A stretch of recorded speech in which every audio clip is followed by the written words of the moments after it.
5 stories today that we're going to hit really quickly. 5 things that deal with the way it's starting to look a lot like 2020 and how when we start getting close to this election, what's really going to happen. 5 things we need to talk about. 5 headlines that are being very, very easily touched and talked about.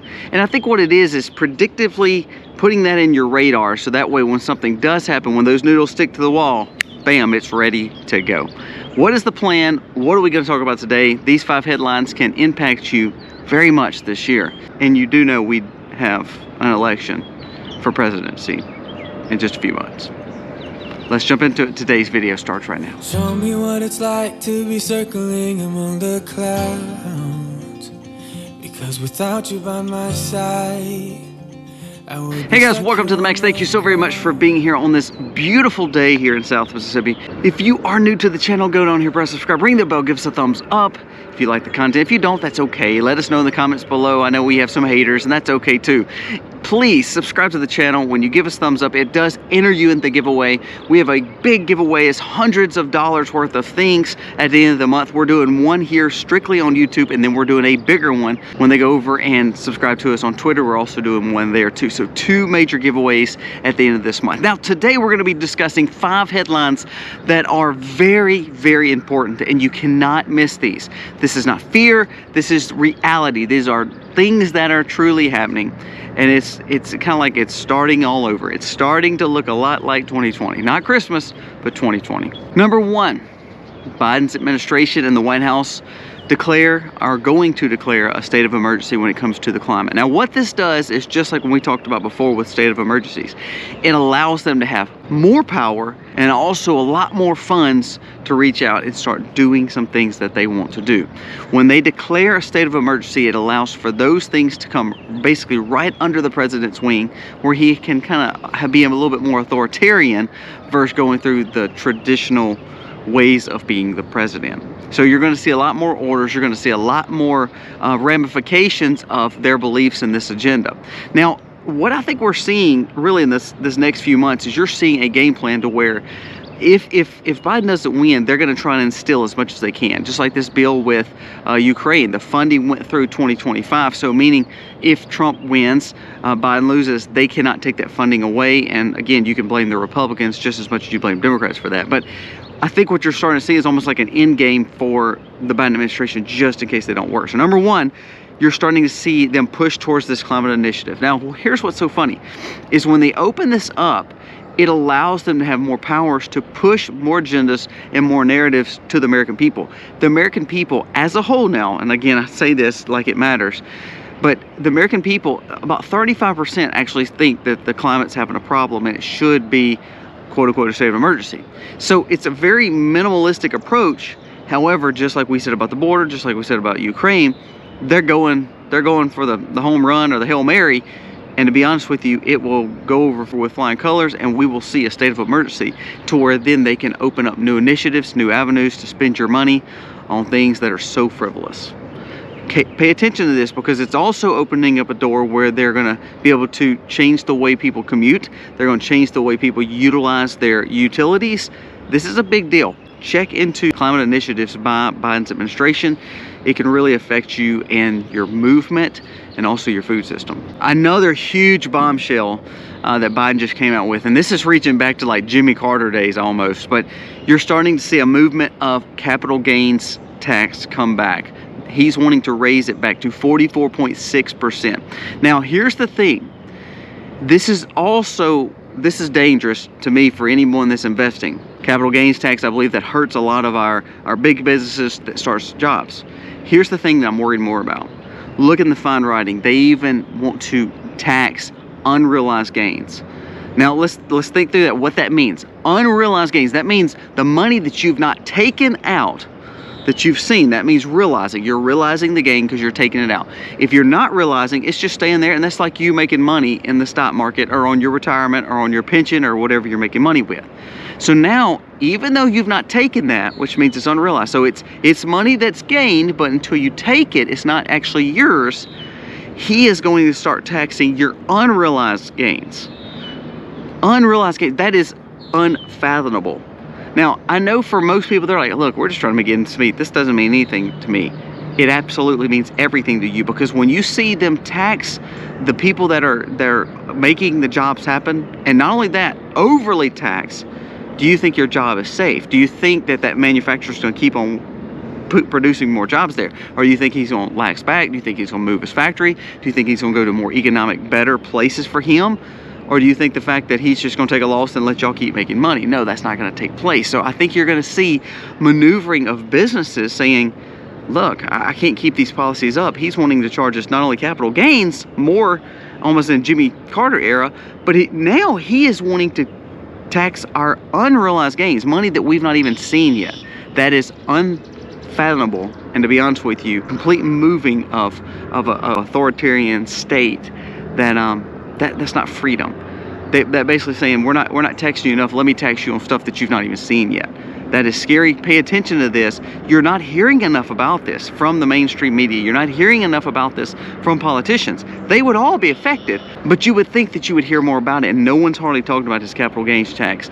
This is a huge deal and can destroy businesses and maneuvering new entrepreneurs starting new businesses, and could of course cause problems in the jobs market. Pay attention to this policy. Number 3, there was a story that says the situation is unraveling and we are needing assistance. Our colleges are falling to pieces.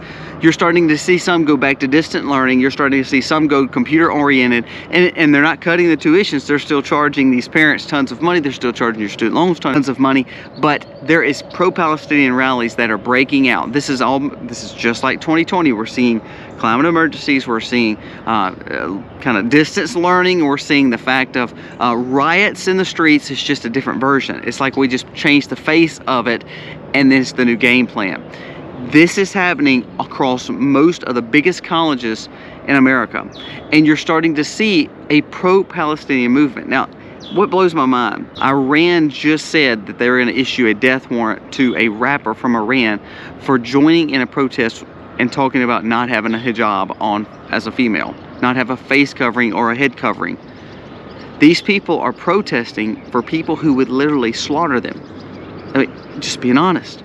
The people that are supporting these pro-Palestinian rallies, if you look at how these Muslim countries view some of the things that they're living in and some of the things that they're doing and some of the other industries that they're supporting, they would literally toss them off buildings. So we have a confused generation that is supporting something that they have no idea what they're doing. There was an interview done, I can't remember by who, I think it was on Twitter, but the lady said, it was a man on the street, and the lady said, I don't even know what we're protesting, we're just here protesting. And then she asked the secondary one, hey, why are we here protesting? And she said, I really don't know, we're just here protesting and causing mischief. You know, if you look at the pictures, all the tents are alike, all the signs are alike, that means there's a big player behind that. Kind of reminds you of the Summer of Love and the riots back in 2020, doesn't it? So we're seeing these pro-Palestinian rallies, and it's causing mischief in the schools. But not only that, major riots coming out. It's unraveling. You're starting to see National Guard, SWAT brought in. Then all of a sudden, it's like, what happens next? Are we seeing martial law on campuses? This is a big deal. And not only that, look at what they're supporting. You could say, okay, I don't like Israel. Well, I do. I support Israel. But for these people to say pro-Palestinian rallies, we are supporting the Palestinian movement. And it's funny because you'll see, like, you know, trans flags and LGBT flags and rainbow flags. Do they realize that the Palestinians stand completely against that, and that's a death warrant for them? Do they realize that, you know, the face coverings and head coverings, like in Iran, if you don't have that on as a lady, and you're looked at as property in some of these countries, and they're standing there supporting them, they're literally, they have no idea what they're doing. And until we start teaching these people truth and wisdom, we are seeing a lost and fallen generation, to where the America that was once great is going to falter, because we have people like this that are coming up as our quote-unquote future of America. Number 4, the outbreak. Now, think about this.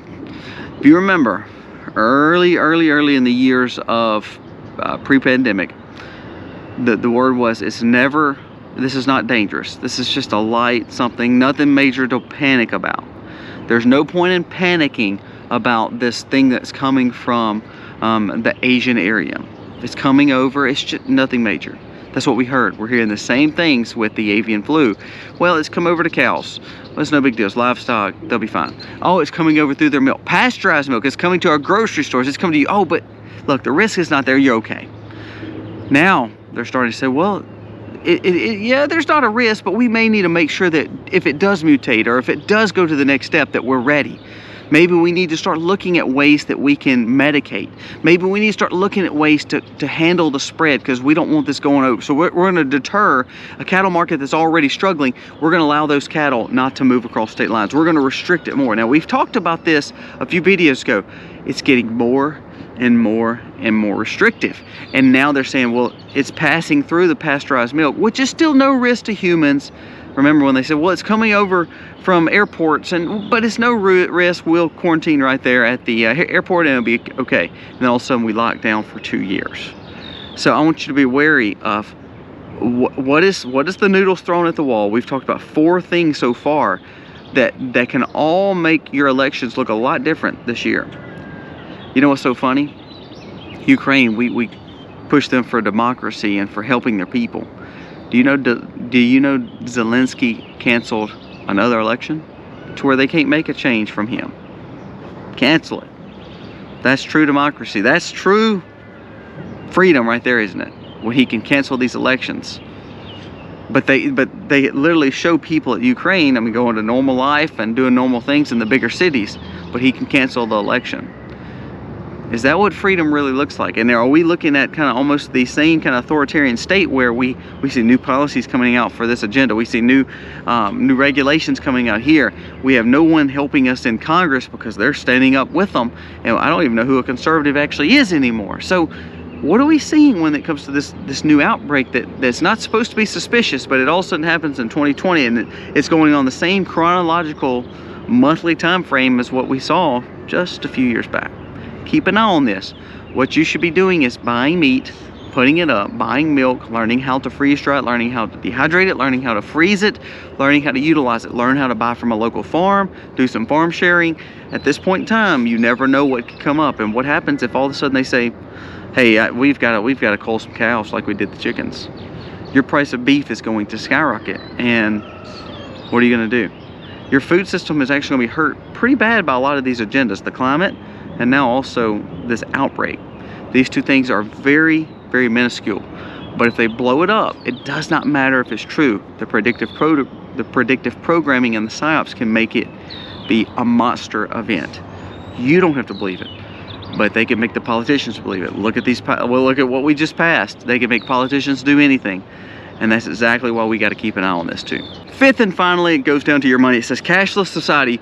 WEF boasts that 98% of central banks are adopting CBDC. So now again, we're talking about the dollar and how it's struggled, and our markets are struggling. Some major big players like Meta is struggling.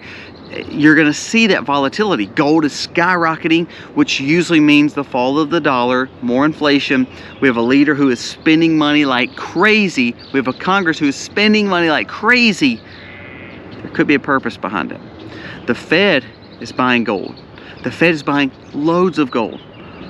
But also the Fed realizes the dollar's not going to be there forever. So now they're starting to look at ways to make sure that they have CBDC, digitized currency. BRICS came out this week and also said that they're looking for a stable coin as well to look to utilize on their exchanges too. 98% of central banks are embracing digitized currency. It does not take you embracing it. It takes them embracing it and them saying, you know what, your business, they can't pay you in cash anymore. Your business can't pay you in check form anymore. Your bank cannot utilize and give you cash. We've got to move to this new system because the dollar is failing. You don't believe that can happen? 98% of central banks, who are over all our money, shouldn't be. They should be dismantled, but they're not. So what's going to happen? If all of a sudden they start lowering rates again and this inflation skyrockets, and the fact that we can't afford the debt and we've got to do, some changing, some rearranging, some restructuring, then that allows the dollar to go bye-bye.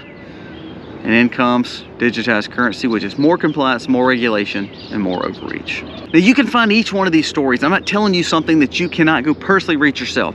What do I always say? You need to do your own research, because I cannot just tell you this and you just say, okay, I believe it. I want you to just say, hey, Colby, I don't know how I believe you. Let me go dive a little deeper. Great. But we cannot put our head in the sand and just think that it's just going to go away and it's going to be better. There are bad players in our world, and they're not doing things to help Americans. They're doing things to hinder Americans. Some of that could even be our leadership on both sides of the aisle. So now it comes down to you. Gaining wisdom, seeking guidance, looking spiritually and within. I mean, for us, it'd be Christ. But then ultimately starting to prepare for harder times. Election year is going to throw up a lot more craziness.